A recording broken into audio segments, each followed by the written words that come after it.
चलिए सुनते हैं एक जातक कथा, मंत्र और मौत। बहुत वर्ष पहले की बात है। पुराने जमाने में एक बुद्धिमान गुणी पंडित किसी गांव में रहता था। वहीं पर उसके साथ उसका एक चेला उस पंडित के साथ उसकी सेवा करने हेतु उसके साथ रहता था। किंतु इस गांव में रहते हुए उन दोनों को कुछ प्राप्त नहीं हो रहा था। इस गांव के लोग ना तो विशेष धनवान थे और ना ही दानी। यही कारण था कि पंडित तोताराम दिन रात इसी चिंता में डूबे रहते कि वे क्या करें। अब तो इस गांव में उनका गुजारा होना कठिन हो रहा था। दुखी होकर वे गांव छोड़कर शहर जाने की बात मन में सोचने लगे। एक दिन उन्होंने अपने चेले गंगाराम को बुलाकर कहा, बेटे गंगाराम, अब तो हमें यह गांव छोड़ना ही होगा। यदि तुम इस गांव में रहना चाहते हो तो मुझे कोई ऐतराज नहीं, मैं इस गांव में नहीं रह सकता। गुरुजी, मैं तो आपका चेला हूँ, आपके लिए मैंने सब कुछ त्याग दिया है। अब मैं अकेला आपके बिना यहाँ कैसे रहूँगा। मेरा तो अंतिम निर्णय यही है कि आप जहाँ भी रहेंगे मैं वहीं पर रहूँगा। बेटा, बाहर जाकर बहुत कष्ट सहन करने पड़ते हैं, यह सोच लो। तुम में इतनी हिम्मत है? गुरुजी, मैं आपके लिए कष्ट तो क्या, अपनी जान भी दे सकता हूँ, पर आपके बिना नहीं रहूँगा। यदि तुम कष्ट सहने पर तुल ही गए हो तो ठीक है, अपनी तैयारी शुरू कर दो। कल सुबह ही हम दोनों इस गांव से चल देंगे। थोड़ा सफ़र का सामान बांध लो, कुछ खाने के लिए भी तैयार करो। मेरे विचार में तो पूड़ी और हलवा बना लो। इससे हम 2-3 दिन की पैदल यात्रा बड़े आराम से तय कर लेंगे। लेकिन गुरुजी, हम शहर जाकर भी क्या करेंगे, किसके पास रहेंगे? आखिर कुछ तो आपने सोचा ही होगा। बेटा, मैंने सुना है कि मगध देश के राजा प्रताप सिंह बहुत ही भले और दयालु दानी प्रवृत्ति के राजा हैं। फिर जब उन्हें यह पता चलेगा कि मुझे वैधर्म मंत्र आता है तो वे मुझे अपने बराबर बैठा लेंगे और मेरी पूजा करेंगे। गुरुजी, क्या आप इस मंत्र का स्वयं लाभ नहीं उठा सकते? जब आप यह भली भांति जानते हैं कि इस मंत्र का जाप करने से हीरे मोतियों की वर्षा होने लगती है। बेटा, इस मंत्र का लाभ दूसरों को पहुंचाया जा सकता है, स्वयं इसका लाभ नहीं उठाया जा सकता। जो कोई भी व्यक्ति इस मंत्र को जानता होगा, यदि वह इसका लाभ उठाने का प्रयत्न करेगा तो उसकी मृत्यु उसी समय हो जाएगी। गुरुजी, आप इतने महान हैं, शायद आपकी कद्र महाराज प्रताप सिंह ही कर पाएंगे। बेटे, यह तो समय की गति ही बताएगी कि हमें क्या लाभ होता है। विधाता की लिखी लकीरों को आज तक किसने मिटाया है? हम जो सोचकर जा रहे हैं हो सकता है वह पूरा ना हो, किंतु जो भी है हम यहाँ नहीं रहेंगे, क्योंकि इस मंत्र का लाभ यहाँ किसी को भी नहीं पहुँचाया जा सकता। इतने महान मंत्र को लेकर इस गांव में ही बैठे रहना कौन सी बुद्धिमानी है? आप ठीक कहते हैं गुरुजी। इन बेचारे छोटे लोगों को क्या पता है कि हीरे मोती की कद्र क्या होती है, उनका लाभ कितना होता है। इनमें से किसी ने आज तक हीरे मोती की शक्ल भी ना देखी होगी। इतना कहकर गंगाराम वहाँ से चला गया और वहाँ से जाकर तैयारी करने लगा। उसे पता था कि उसके गुरुजी के पास एक ऐसा रहस्यमयी मंत्र है जिसकी शक्ति से वे हीरे मोतियों की वर्षा करवा सकते हैं। कितना भाग्यशाली होगा वह राजा जो इनकी इस विद्या का लाभ उठाएगा। वह राजा तो संसार का सबसे बड़ा धनवान बन जाएगा। किंतु वे स्वयं शायद जीवन सारा सामान तैयार हो गया था रहेंगे। सुबह होते ही दोनों गुरु और चेला अपना सामान सिर पर रखे हुए मगध देश की ओर चल पड़े। उनका सफ़र काफ़ी लंबा था। रास्ते में एक ऐसा भयंकर जंगल पड़ता था जिसके बारे में यह मशहूर था कि इसमें बड़े भयंकर डाकू रहते हैं। मगर पंडित तोताराम जैसे फक्कड़ को किसी चीज का क्या डर, वह तो ऐसे इस जंगल में जा घुसे थे जैसे कोई अपने घर में जा घुसता है। यह जंगल वास्तव में ही बहुत भयंकर था। घने जंगल में कहीं भी तो प्रकाश नाम की कोई चीज नजर नहीं आती थी। दोनों गुरु चेला राजा प्रताप सिंह के बारे में बातें करते हुए आगे बढ़ रहे थे कि अचानक उन्होंने एक भयंकर आवाज सुनी। इस आवाज के सुनते ही दोनों ने डर के मारे इधर उधर देखा और एक वृक्ष के नीचे सावधानी से खड़े हो गए। उनके कानों में घोड़ों की टापों की आवाजें सुनाई दे रही थीं। गुरुजी, लगता है डाकू हमारी जान लेने को आ गए हैं। हाँ बेटे, मामला तो कुछ टेढ़ा है। ये तो वही डाकू हैं जिनसे आसपास के सभी लोग डरते हैं। इसी बीच डाकुओं का सरदार उनके सामने आ खड़ा हुआ। उसने अपनी नंगी तलवार को हवा में घुमाते हुए उनके सामने आकर कहा, कहो पंडित तोताराम, कहाँ जा रहे हो? मैं मगध देश के राजा प्रताप सिंह के पास जा रहा हूँ। डाकू लखन सिंह, यदि मैं तुम्हें यहीं से परलोक भेज दूं तो कैसा रहेगा? नहीं नहीं, यह नहीं हो सकता। मेरी गुरुजी की हत्या करने वाला अभी कोई पैदा नहीं हुआ है। गंगाराम ने डाकू सरदार सिंह के आगे हाथ जोड़ते हुए कहा, देखो बेटे, यदि तुम अपने गुरु की जान बचाना चाहते हो तो तुम्हें 1000 सोने की मोहरें हमें लाकर देनी होंगी। डाकू सरदार सिंह चीख कर बोला, 1000 मोहरें?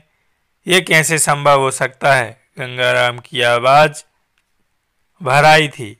हो सकता है, यदि तुम मगध के राजा प्रताप सिंह के पास जाकर रोते हुए सब बातें बता दो तो वे अवश्य एक विद्वान ब्राह्मण की जान बचाने के लिए 1000 मोहरें दे देंगे। हाँ तो आप मेरे गुरु को कुछ मत कहो। मैं अभी महाराजा के पास जाता हूँ और आपके लिए 1000 मोहरें लेकर आता हूँ। हाँ, हमें तुम्हारी यह शर्त मंजूर है। तुम्हारे आने तक हम तुम्हारे गुरु को इसी वृक्ष के साथ बांधकर रखेंगे। जब तुम हमारा कहा हुआ धन लेकर आ जाओगे तो हम इन्हें मुक्त कर देंगे। यदि तुम धन लेकर ना आए तो हम इसे कत्ल कर देंगे। ठीक है। गंगाराम ने डाकू सरदार की बात मान ली और जाने से पहले अपने गुरु के चरण छूकर उनके कान में कहा, देखो गुरुजी, मैं तो अब 1000 मोहरों का प्रबंध करने जा रहा हूँ। अब आप इन लोगों से बचकर रहना। यह बहुत ही भयंकर और खूनी लोग लगते हैं। हाँ, एक बात और। कौन सी? पंडित तोताराम ने पूछा। यही कि इन लोगों को मोतियों और हीरों वाला मंत्र मत बता देना। ये लोग उसे पाकर भी आपको नहीं छोड़ेंगे। ठीक है बेटे, तुम जाओ, मैं इनसे तुम्हारे आने तक निपट लूंगा। तोताराम ने अपने चेले को आशीर्वाद देते हुए कहा। गंगाराम को अपने गुरु को बचाने की चिंता बुरी तरह सता रही थी। वह डाकुओं से ही एक घोड़ा लेकर मगध के राजा की ओर चल दिया था। गंगाराम तो चला गया। अब तोताराम को कसकर उस वृक्ष के साथ बांध दिया गया था। इतनी जोर से रस्सियां बांधी गई थीं कि उसका सारा शरीर दर्द करने लगा था। उसे पता था कि राजा प्रताप सिंह उस लड़के को 1000 सोने की मोहरें नहीं देंगे। उस हालात में उसका मर जाना ही उचित होगा। मौत का नाम सुनते ही पसीने आ गए थे। सारा शरीर डर के मारे कांपने लगा था। मौत का नाम ही ऐसा होता है। इसकी कल्पना से ही इंसान की हालत खराब हो जाती है। पंडित तोताराम तो बेचारे पहले ही छोटे दिल के आदमी थे। अचानक ही तोताराम को ख्याल आया कि मेरे पास जो एक मंत्र है उसका मुझे क्या लाभ हो सकता है। गंगाराम ने तो जाते जाते कहा था कि उस मंत्र का लाभ इन डाकुओं को न पहुंचने देना, मगर उसे क्या पता कि मेरी मौत के पश्चात इस मंत्र का क्या होगा। ये हीरे मोती यहीं पर धरे के धरे रह जाएंगे, फिर इसका किसी को भी लाभ नहीं हो सकता। फिर क्यों ना मैं आज इस मंत्र का लाभ उठाऊं। यह मंत्र वर्ष में केवल एक बार ही अपनी शक्ति दिखा सकता है। यदि ये डाकू हीरे मोती ले भी लेंगे तो मेरा क्या जाता है, इससे मेरी जान तो बच जाएगी। हाँ हाँ, यही ठीक रहेगा मेरे लिए। अपनी जान बचाने के लिए इंसान कुछ भी कर सकता है। मेरे सामने और कोई रास्ता भी तो नहीं रह गया है। यही सोचकर पंडित ने डाकू सरदार को अपने पास बुलाया। क्या है? डाकू सरदार अपनी लंबी मूंछों को ताप देते हुए बोला। देखो डाकू सरदार, यदि तुम मुझे अपने बंधन से मुक्त कर दो तो मैं तुम्हें बहुत कीमती हीरे मोती दे सकता हूँ। पंडित की बात सुनकर जोर से हंस दिया था डाकू। फिर उसकी ओर देखकर बोला, अरे ओ कंगले पंडित, तेरे पास तो इस समय फूटी कौड़ी भी नहीं है, तू कहाँ से देगा हीरे मोती? डाकू सरदार, मेरे पास एक ऐसा मंत्र है जिसका 1000 बार जाप करने से हीरे मोतियों की वर्षा होने लगती है। पंडित, तुम कहीं मेरे साथ धोखा तो नहीं कर रहे? नहीं, आप मुझ पर विश्वास करें, फिर आप जानते हैं कि मैं आपसे धोखा करके बच नहीं सकता। यदि तुम वास्तव में ही सच बोल रहे हो तो मुझे यह सौदा मंजूर है। मैं तुम्हें यह अवसर देता हूँ, तुम हीरे मोतियों की वर्षा करवा दो, मैं तुम्हें उसी समय छोड़ दूंगा। बोलो इसके लिए मुझे क्या करना होगा? पहले मुझे आज़ाद करो, फिर मैं नदी में नहाकर इसी वृक्ष के नीचे बैठकर उस मंत्र का जाप करूंगा। उसके पश्चात हीरे मोतियों की वर्षा आरंभ हो जाएगी। तुम इन कीमती हीरे मोतियों को उठा लेना, मैं यहाँ से उसी समय चला जाऊंगा। पंडित, मुझे तुम्हारी ये सब बातें मंजूर हैं, मैं तुम्हें अभी आज़ाद करता हूँ। तुम अभी अभी नदी में नहाकर आओ और इसके पश्चात मैं तुम्हें आज़ाद कर दूंगा। और उसी क्षण पंडित की रस्सियां खोलकर उसे आज़ाद कर दिया गया। वह उसी समय नदी पर नहाने चला गया। थोड़ी देर में वह नहाकर आया तो उसी वृक्ष के नीचे बैठकर विधिवत मंत्र का जाप करने लगा। फिर क्या था, कुछ ही समय के पश्चात हीरे मोतियों की वर्षा होने लगी। डाकू लोगों की आंखें फटी की फटी रह गईं। इतने हीरे मोती तो उन्होंने कहीं देखे ही नहीं थे। चारों ओर हीरे मोती बिखरे पड़े थे। डाकू लोग भाग भाग कर इन्हें इकट्ठा कर रहे थे, साथ ही खुशी से झूम रहे थे। इतना बड़ा धन उन्हें मिल गया था, अब तो वो किसी राजा से भी बड़े अमीर बन जाएंगे। चारों ओर खुशियों के ढोल बज रहे थे। डाकुओं ने सारे हीरे मोती इकट्ठे करके अपने मुखिया को सुपुर्द कर दिए और अपने खुफिया खजाने में भर लिए। फिर पंडित से कहा, अब तुम यहाँ से चले जाओ, मगर जाने से पहले एक बात और सुन लो। क्या? पंडित तोताराम ने डरते डरते पूछा। तुम्हें यह बात किसी से भी नहीं बतानी होगी कि हमारे पास इतना धन कहाँ से आया। नहीं बताऊंगा, मैं बिल्कुल भी किसी को नहीं बताऊंगा। ठीक है, अब तुम चुपचाप चले जाओ, पीछे मुड़कर भी मत देखना। अभी पंडित वहां से जाने के लिए उठा ही था कि उसे जंगल में से घोड़ों की टापों की आवाजें सुनाई दी। ये आवाजें डाकू सरदार के कानों में भी पड़ी। उसने अपने साथियों की ओर देखा। तुम सब लोग अपने अपने स्थानों पर बैठे रहो। यदि तुम में से किसी एक ने भी हिलने की कोशिश की तो उसे जान से मार दिया जाएगा। इस भयंकर आवाज को सुनते ही सबके सब लोग चौंक उठे थे। कौन हो तुम? सामने आओ। डाकू पान सिंह के सामने आने की हिम्मत आज तक किसी ने नहीं की है। यदि डाकू पान सिंह के सामने आने की हिम्मत आज तक किसी ने नहीं की है तो फिर यह भी याद रखो, कि डाकू दिलावर सिंह के सामने बोलने की हिम्मत भी आज तक किसी ने नहीं की है। डाकू दिलावर सिंह, तुम जहां पर हो, क्या तुम नहीं जानते कि इस क्षेत्र के राजा हम हैं? पान सिंह चीखा। तुम केवल इस क्षेत्र के ही राजा हो पान सिंह, हम इस पूरे जंगल के राजा हैं और इस समय तुम हमारे घेरे में हो।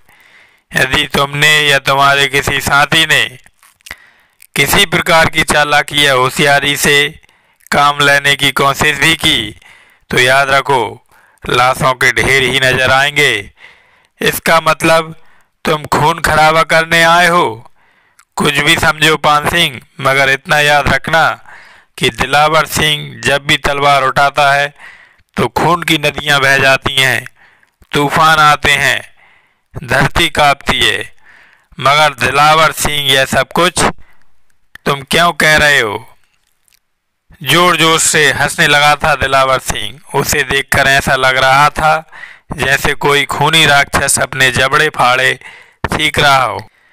उसकी हंसी रोने से भी अधिक भयंकर थी। उसका मोटा पेट भी इस हंसी के साथ बल खा रहा था। लंबी लंबी मूछें ऐसे हिल रही थी जैसे कोई वृक्ष आंधी में कांप रहा हो। इसमें कोई संदेह नहीं था कि पान सिंह बहुत ही बड़ा डाकू था। उसके नाम से ही लोग कांप उठते थे। किसी में यह हिम्मत कहाँ थी जो उसके सामने भी बोल सके, मगर उसके मुकाबले में दिलावर सिंह भी कोई साधारण डाकू नहीं था। उसके भी चर्चे इस जंगल में बहुत थे।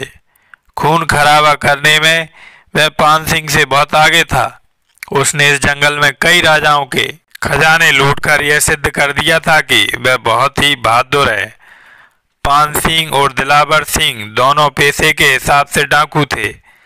आज तक कभी भी उन दोनों का इस प्रकार से आमना सामना नहीं हुआ था, किंतु आज जैसे ही पान सिंह ने दिलावर सिंह और उसके साथियों को देखा तो उसकी समझ में कुछ नहीं आ रहा था कि आखिर ऐसी कौन सी बात है जिसके कारण दिलावर सिंह ने उस पर इस तरह से हमला बोल दिया। बताओ दिलावर सिंह, तुम मुझसे क्या चाहते हो?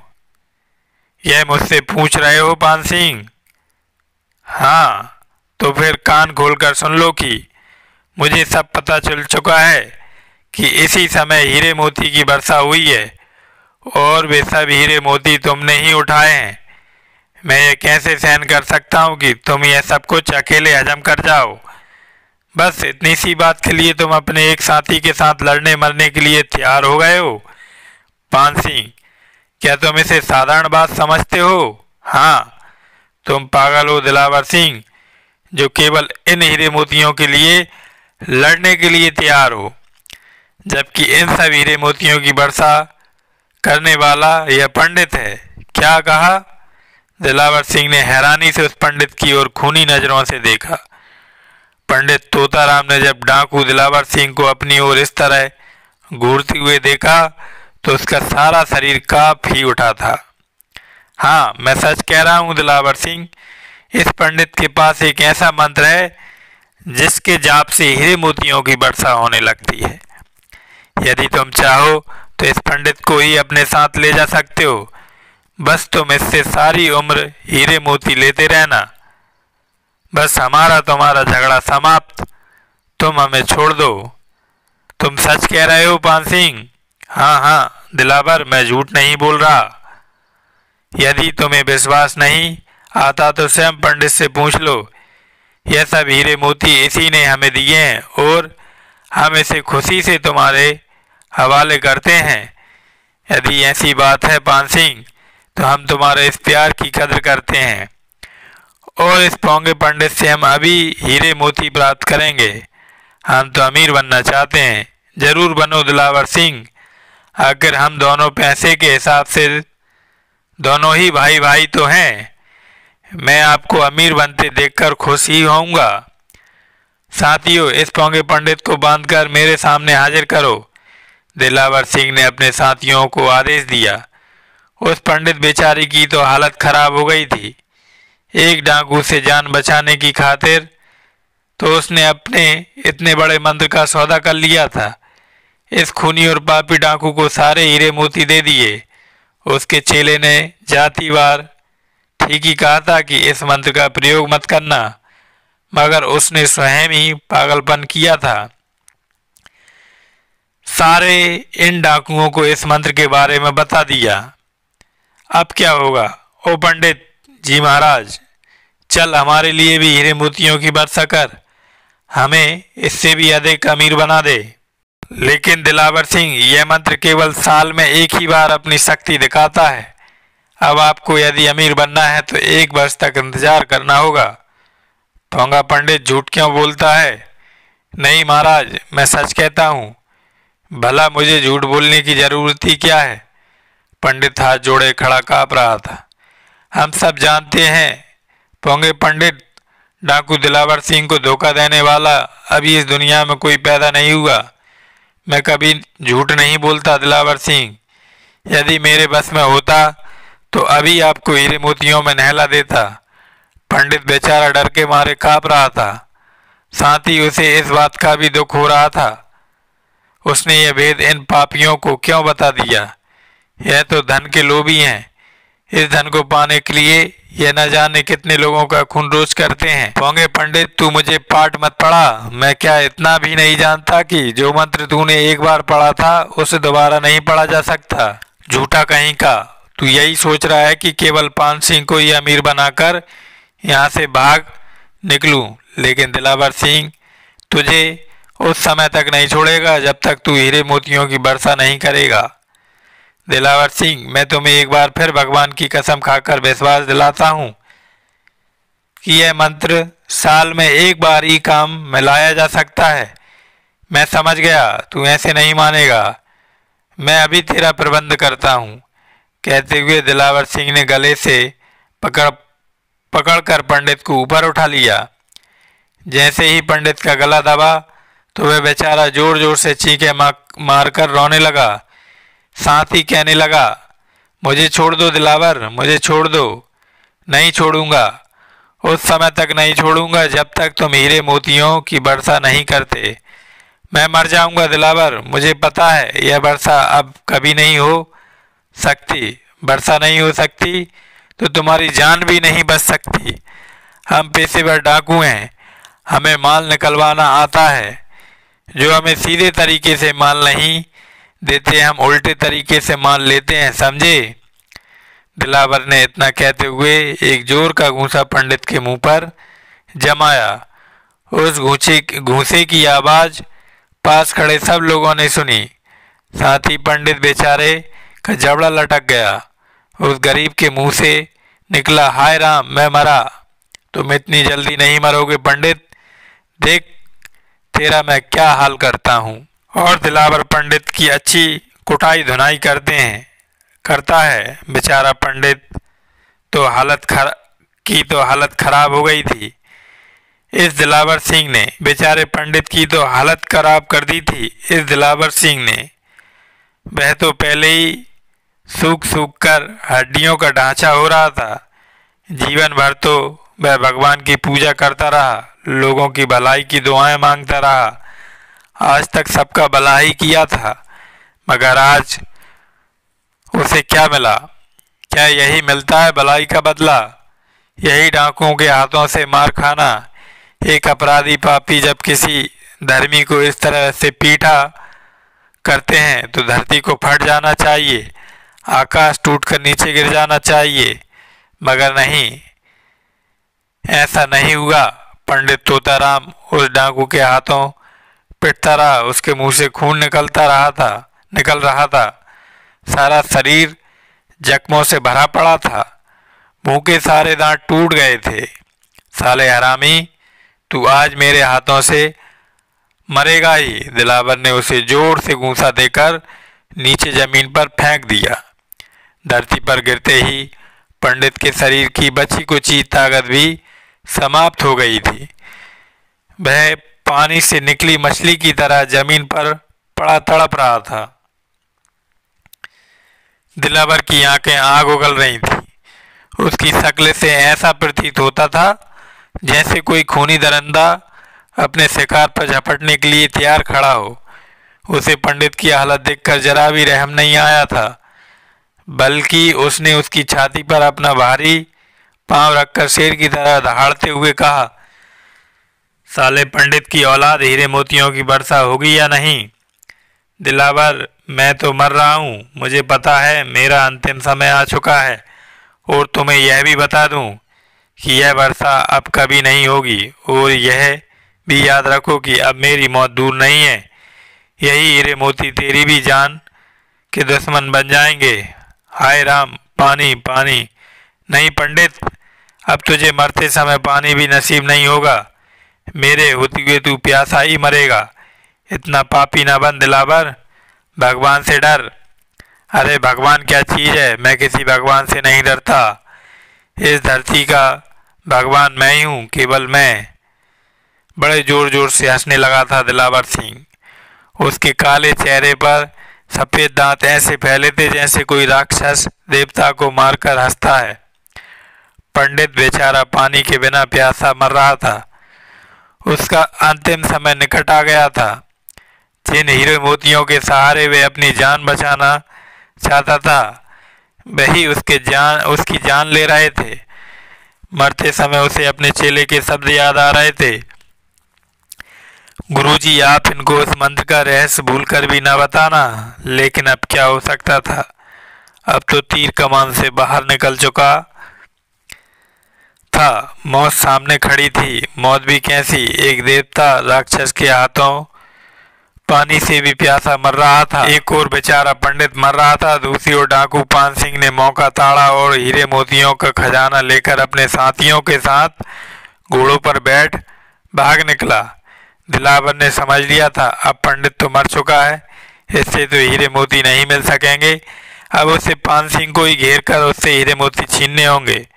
साथियों, देख क्या रहे हो, अब यह पंडित तो मर गया। चलो पान सिंह को चलकर घेरो, देखो वह निकलने ना पाए। सारे डाकू अपने सरदार की आवाज सुनते ही घोड़ों पर भाग निकले। आगे आगे डाकू पान सिंह जा रहा था, उसका पीछा कर रहा था दिलावर सिंह। सारा जंगल घोड़ों की टापों की आवाज से गूंज उठा था। दोनों ओर से खूनी एक दूसरे पर टूट पड़ने के लिए तैयार थे। ये आवाजें सुनकर जंगल के पशु पक्षी भी डर के मारे भागने लगे थे। पान सिंह रुक जाओ, दिलावर जोर से दहाड़ा।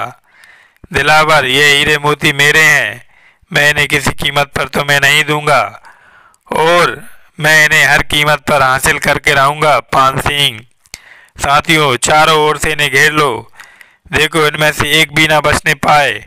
फिर क्या था, दोनों पक्षों ने अपनी तलवारें निकाल ली और एक दूसरे पर टूट पड़े। घमासान युद्ध शुरू हो गया। गाजर मूली की तरह इंसान कटने लगे। खून की नदी जंगल से बह निकली। देखते ही देखते पान सिंह और दिलावर सिंह के सारे साथी ढेर हो गए थे। चारों ओर सिर कटी लाशें पड़ी थीं। अंत में पान सिंह और दिलावर दोनों ही बच गए थे। पान सिंह, अब यह खजाना मुझे दे दो। देखो तुम्हारे सारे साथी मारे जा चुके हैं और तुम्हारे भी तो सारे साथी मर गए हैं दिलावर। अब हम और तुम दोनों ही बचे हैं। बोलो क्या इरादा है? इरादा? तुम मेरा इरादा पूछ रहे हो? मेरा नाम दिलावर है। मैंने जीवन में कभी भी हार नहीं मानी। अब सवाल हार जीत का नहीं दिलावर, अब तो यह देखना है कि हम दोनों में से कौन जीवित रहेगा। इसका फैसला हमारी तलवारें ही करेंगी। पान सिंह, दिलावर सिंह, क्या यह अच्छा नहीं कि हम दोनों एक दूसरे को मारने की बजाय दोस्त बनकर रहें और इस खजाने पर बराबर का अधिकार पालें? यह तुम क्या कह रहे हो पान सिंह? कुछ सोच में पड़ गया था दिलावर। हाँ, अब तो हम दोनों ही तो हैं। यह इतना बड़ा खजाना अकेले तो कोई भी नहीं संभाल सकता, इसे हम दोनों ही मिलकर रख सकते हैं। तुम ठीक कह रहे हो पान सिंह। दिलावर ढीला पड़ गया था। बात तो किसी हद तक ठीक थी। इतने बड़े खजाने को वह अकेला कहाँ संभाल सकता है, जबकि उसके सारे साथी मारे जा चुके हैं। अब वे दोनों ही तो हैं, तीसरा कोई भी नहीं, इसमें भागीदार नहीं। फिर क्यों इस खजाने को संभाल लें? यही एक रास्ता है हम दोनों के बचने का। यदि लड़ाई भी करते हैं तो भगवान जाने कौन जिंदा रहता है। यही सोचकर दिलावर ने पान सिंह की ओर देखते हुए कहा, चलो पान सिंह, मैं तुम्हारी बात मान लेता हूँ। अब हम दोनों मित्र बन जाते हैं। आज से यह सारा अनमोल खजाना हम दोनों का ही होगा। मैं भी तलवार फेंक देता हूँ, तुम भी फेंक दो। आओ आज से हम दोनों मिलकर नया जीवन शुरू करते हैं। देखते ही देखते दोनों दुश्मन एक दूसरे के गले मिल गए। दोनों बहुत थक गए थे। दोनों के शरीर में जख्मों के कारण खून निकल रहा था। लड़ाई में मार तो दोनों पक्षों की हो पड़ती है। लड़ाई तो समाप्त हो गई। मित्रता का नया युग आरंभ हो रहा था। दोनों मित्र वृक्षों के नीचे आराम से बैठे थे। शायद भूख के मारे दोनों का ही बुरा हाल हो रहा था। दिलावर, क्या तुम्हें भूख नहीं लगी? पान सिंह अपने मन की बात को छुपा ना सका। लगी तो है मित्र, किंतु यहाँ खाने को तो कुछ नहीं मिलेगा। यदि हम खाने को चले गए तो इस खजाने का क्या होगा? मेरे विचार में हम में से एक पास वाले शहर जाकर खाने को कुछ ले आए और एक खजाने पर पहरा दे। पान सिंह, मैं इस खजाने की रक्षा के लिए यहीं बैठता हूँ। तुम शहर से जाकर खाना ले आओ। दिलावर सिंह, मुझे तुम पर पूर्ण विश्वास है। अब हम दोनों मित्र बन गए हैं। तुम यहीं पर बैठो, मैं घोड़े पर शहर जा रहा हूँ। मैं अपना खाना वहीं पर खाऊंगा और तुम्हारे लिए लेकर आऊँगा। हाँ हाँ, तुम जाओ, मगर जल्दी वापस आना मित्र। मुझे बड़े जोरों की भूख लग रही है। देखो, मेरा घोड़ा हवा से भी तेज भागता है। बस मैं गया और आया, मगर मेरे आने तक तुम जरा होशियार रहना। पान सिंह, तुम चिंता मत करो। दिलावर सिंह के होते हुए कोई आंख उठाकर भी इस खजाने की ओर नहीं देख सकता। फिर तुम जानते हो, इस क्षेत्र में हम दो डाकू हैं। हमारे साथी भी मारे जा चुके हैं। अब कौन हमें लूटने आएगा? अब तो हम ही इस जंगल के राजा हैं। हाँ दिलावर, तुम ठीक कहते हो। लो, मैं जा रहा हूँ। इतना कहते हुए पान सिंह ने अपने घोड़े को चाबुक मारा और देखते ही देखते जंगल से गायब हो गया। जैसे ही पान सिंह गया तो दिलावर ने उन हीरे मोतियों की ओर देखा और सोचने लगा, मैं क्यों ना पान सिंह को मारकर इस सारे खजाने का अकेला ही मालिक बन जाऊं। जैसे ही वह शहर से खाना लेकर आएगा, मैं इसी वृक्ष की आड़ में छुपकर बैठा पीछे से उसकी गर्दन पर वार कर दूंगा। पान सिंह मर जाएगा, फिर सारा खजाना मुझ अकेले का ही हो जाएगा। इस खजाने को पाकर मैं इस देश का सबसे अमीर आदमी बन जाऊंगा। हाँ हाँ, मुझे पान सिंह को मार देना ही होगा। यही मेरा अंतिम फैसला है। डाकू पान सिंह अपने घोड़े पर सवार तेजी से शहर की ओर जा रहा था। शहर पहुंचकर उसने एक दुकान से बढ़िया भोजन किया और बैठे बैठे कुछ सोचने लगा। यह साला दिलावर बड़ा हरामी है, बेईमान भी है, इसकी नीयत भी खोटी है। यह कभी भी उसे धोखा देकर सारे खजाने का मालिक बन सकता है। इस साले से लड़ाई में तो मैं जीत नहीं सकता, फिर क्यों ना। हाँ, इसे धोखे से मारा जा सकता है। इसके खाने में जहर मिला देता हूँ। जैसे ही दिलावर खाना खाएगा, वैसे ही उसका काम तमाम हो जाएगा। इससे सांप भी मर जाएगा और लाठी भी ना टूटेगी। बात बन गई थी। पान सिंह ने उस दुकान से खाना लेकर किसी दूसरी दुकान से जहर खरीदा और जंगल में जाकर सारा जहर उस खाने में मिला दिया। फिर स्वयं ही हंसकर कहने लगा, अब देख साले पान सिंह, तेरे को दूसरी दुनिया में कैसे बेचता हूँ। अब तो वह सारा खजाना मेरा हो जाएगा। हंसता हुआ पान सिंह घोड़े पर सवार हुआ। उसका घोड़ा एक बार फिर हवा से बातें करने लगा। उधर दिलावर सिंह ने जैसे ही घोड़े की टापों की आवाज़ सुनी तो उसने अपनी तलवार को तैयार कर लिया था। उसके बदला लेने का समय निकट आ चुका था। बस कुछ ही क्षण तो बाकी हैं। वह वृक्ष के पीछे छुपा खड़ा था। जैसे ही पान सिंह का घोड़ा रुका और वह घोड़े से उतरकर इधर उधर देखने लगा, वृक्षों की ओट में खड़े दिलावर सिंह का हाथ बड़े जोर से उठा। एक ही झटके में पान सिंह का सिर उसके शरीर से अलग होकर दूर जा गिरा। चल साले, अब तेरा काम तमाम हो गया। दिलावर सिंह को इस समय बड़ी जोरों की भूख लग रही थी। पान सिंह के हाथों से खाना गिरकर उसके करीब आ गया था। इतना बढ़िया खाना देखकर दिलावर की भूख पहले से भी कहीं अधिक बढ़ गई थी। उसने खाना आरंभ कर दिया। आहा, क्या मज़ेदार खाना लाया है पान सिंह, इतना अच्छा खाना तो मैंने आज तक नहीं खाया था। देखते देखते वह सारा खाना चट कर गया, मगर कुछ ही देर पश्चात खाने में मिले जहर ने अपना रंग दिखाना शुरू कर दिया। दिलावर सिंह जहाँ पर बैठा था वहीं पर सदा के लिए ढेर हो गया था। उसकी लाश भी पान सिंह की लाश के पास पड़ी थी। खजाना भैंसा का भैंसा रखा था, परंतु खजाने को पाने वाले सब मर चुके थे। जैसी करनी वैसी भरनी।